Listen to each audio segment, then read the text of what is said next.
ایک ولی کی درگاہ پہ حاضر ہوا بیٹھا ہوں اور ایک ولی کا کلام لکھا ہوا کلام آپ کی سماعتوں کی نظر الحاج پیر نصیر الدین نصیر شاہ صاحب کا کلام آپ کی سماعتوں کی نظر کر رہا ہوں. ہو سکو تو مل کے محبت سے پڑھ لیجیے گا. آپ کے ذوق کو دیکھتے ہوئے پڑھتا ہوں. لو مدینے کی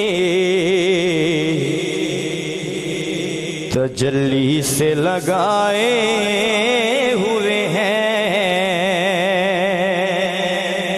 یقیناً کلام ہر بچے دی وڈے دی زبان تے آتا ہے. اگر دلان دی آواز زبان تے آ جائے تو مل کے پڑھ لیے. لو مدینے کی تجلی سے لگائے ہوئے ہیں. لو مدینے کی تجلی سے لگائے ہوئے ہیں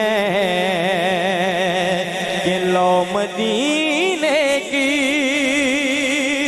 تجلی سے لگائے ہوئے ہیں.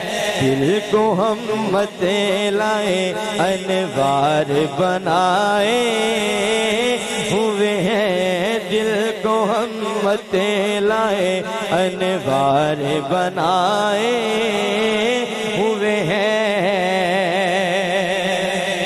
اور کشتیاں اپنی کشتیاں اپنی کنارے پہ لگائے ہوئے ہیں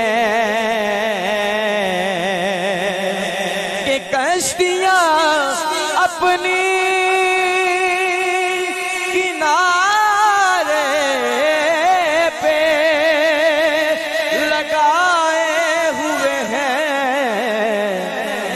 ارے کیا وہ ڈوبے جو محمد کے ترائے ہوئے ہیں. کیا وہ ڈوبے جو محمد کے ترائے ہوئے ہیں. آزاد بھائی کہ پورے قد سے جو کھڑا ہوں تو یہ تیرا ہے کرم کہ مجھ کو گرنے نہیں دیتا یا رسول اللہ. سہارا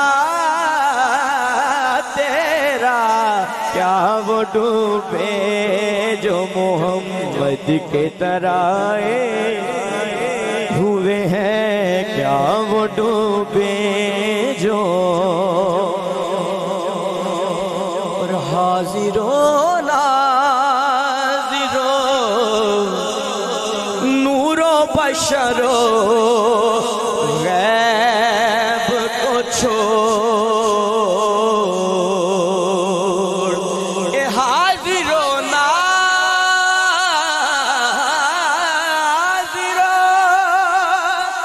نورو بشرو غیب کو چھوڑ. ارے شکر کر وہ تیرے عیبوں کو چھپائے ہوئے ہیں. شکر کر وہ تیرے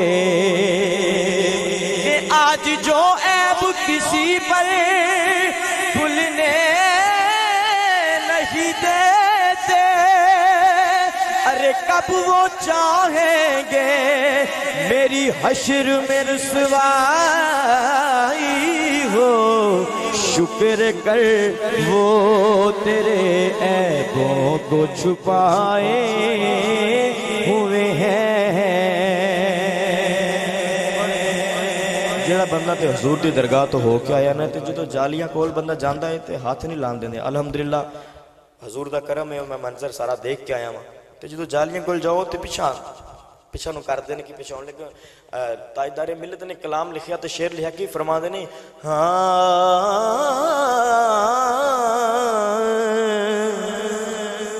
کہ بوسائے در سے نہ تو روک ہمیں اے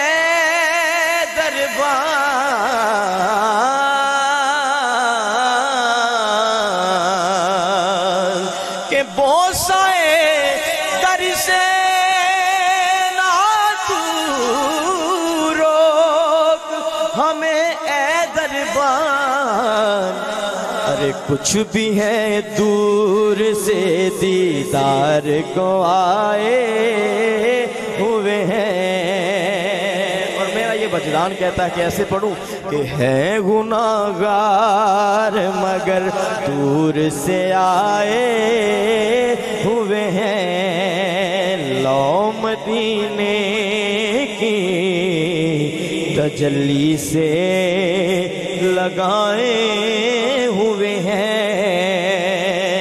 اور کیوں نہ پلڑا تیرے اعمال کا بھاری ہو نصیر، کیونکہ اب تو میزان پہ سرکار بھی آئے ہوئے ہیں۔ کیا چڑھو ذرا سبحان اللہ، سبحان اللہ۔